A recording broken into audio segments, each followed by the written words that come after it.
Cube World has had a rocky development history to say the least, with it being initially released in 2013 as an alpha due to rabid fan demand, and only just seeing a beta release on Steam in 2019, this game has been through quite a lot. Upon its release, it was hit by mass criticism from most of its fanbase, shelving the game early due to some questionable mechanics being implemented which weren't in the alpha that so many people adored. Instead of focusing on the RPG elements, this game instead focused more on the action-adventure mechanics, exploring, fighting monsters, and conquering challenges to make progress. I'll just give a quick rundown of the things people didn't like, as I'm sure you've heard it all before. Basically, traditional leveling and XP has been removed in favour of an artifact system, whereby you garner artifacts at the end of dungeons, which increase your level and one of your stats. Region locking is also a key element of equipment and special tools. The world is split up into infinitely generated regions, and all items found inside that region are effectively bound to those lands. You can take weapons and armors out of the region, but it will all be reduced to the most basic of equipment,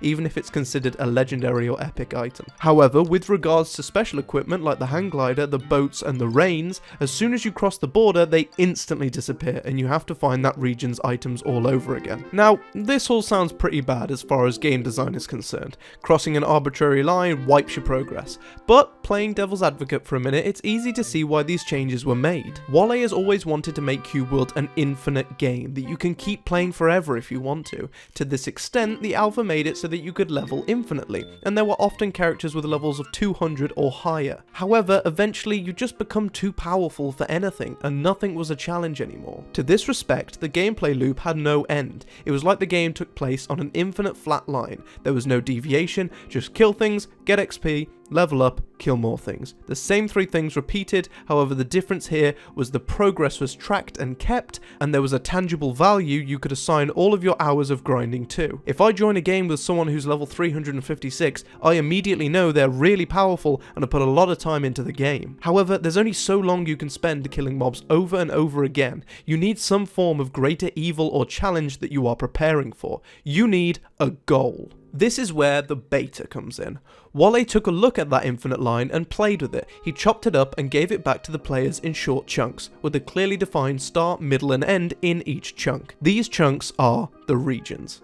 You enter a region weak and in need of items and maneuverability, you take on some low level challenges and win some equipment, you slowly build yourself up, finding villages, talking to townsfolk and finding more challenges to tackle. Eventually you take on that region's dungeon in order to acquire the artifact which permanently powers your character up regardless of region. Having taken all the loot and the key item that you looked for, you set off for another region to level up again. On paper this system works. It sounds like a pretty interesting concept for an infinite game. There's now always challenge in becoming more powerful. However, I believe there are three reasons this falls apart. Reason number one, the artifacts barely do anything. Now usually in an RPG, leveling up is a pretty momentous occasion. Your character becomes more powerful in every regard, you also might sometimes get new abilities or access to new gear. It's something you actively want to happen for what it unlocks for your character. In Cube World, there's no incentive to go after the artifacts and level up. You unlock no new ability and your combat ability stays the same. The only thing that changes is a very tiny incremental stat for your maneuverability, effectively making no difference unless you find hundreds and hundreds of them. Therefore, the goal that is at the end of these chunks is null and void. There's no point in going for the dungeons. It's like if you played Zelda and at the end of each dungeon was an item that made Link's hookshot fire 2% faster. You wouldn't care about getting to the end of the dungeon. Reason number two.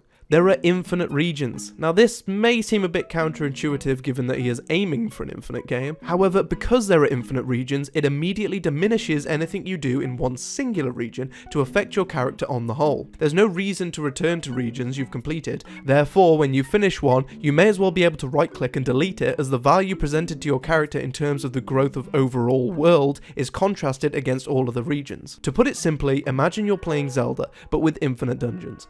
On the grounds that there are so many dungeons, the completion of one is effectively meaningless, whereas right now there are usually around 8 dungeons in a game, so once you complete one, you know you have made a dent in the game progress.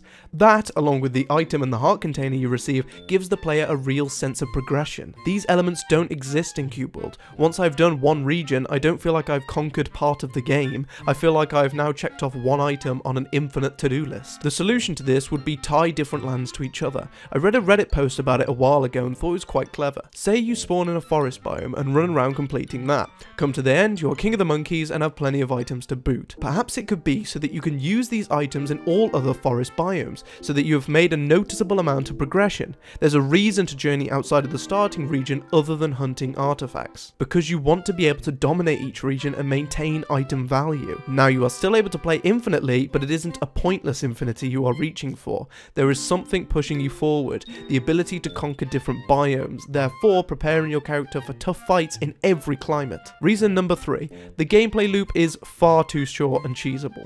This is by far my biggest gripe with the game. Let's say you can get past all the other issues. As long as you get to play the game, you're happy. However, the loop you're put through lasts a couple hours at most. Finding legendary gear is not difficult and is extremely powerful as soon as you find one piece. When I started up the game, I found a legendary staff with a plus on it within the first hour. That means the second hour I spent completing literally everything in the region. Then I left, and because it had a plus on it, the weapon worked outside of the region, so therefore I dominated all the regions around where I was. Even when going 2 regions away where the item no longer works, I still just ran around until I found a couple decent items, cheesed a legendary enemy, and it dropped a legendary weapon, then beat the biome. If higher tier items were rarer and lower tier items more common, I feel like this issue would be fixed. Now, that's a lot of negatives for a seemingly positive video. Those are just my gripes with the game and where I think it falls short in its goal. In actual fact, the gameplay itself is really fun. The combat is dynamic and enjoyable, the lands are vast and beautiful, the enemies are interesting and can be quite challenging at times. There's a lot of good this game does that people discredit because they don't like the region system. Personally, I would be more of a fan of a traditional leveling up, but I don't have so much of a gripe that I wouldn't play the game. It is fun, and I can appreciate the direction it's taking. I think the game could be fixed very easily, realistically. I believe personally that if the region thing is going to stick, then make the permanent upgrades more of a bonus, not just some tiny upgrade in an arbitrary stat, but like give us a new ability, make us do more damage, make our time spent defeating the boss and collecting the item worth it. Whilst an infinite world is the dream, true infinity is only going to be achieved at the expense of gameplay. Make a game for the players first, then make it infinite for the hardcore second. I really do love this game and recommend anyone trying it out. The gameplay itself is super fun, and with a friend or two it can be a really good time for a couple hours, and I honestly see with a few updates this game coming back from the dead and making a monumental comeback. Thanks for watching, guys. I'll see you next time.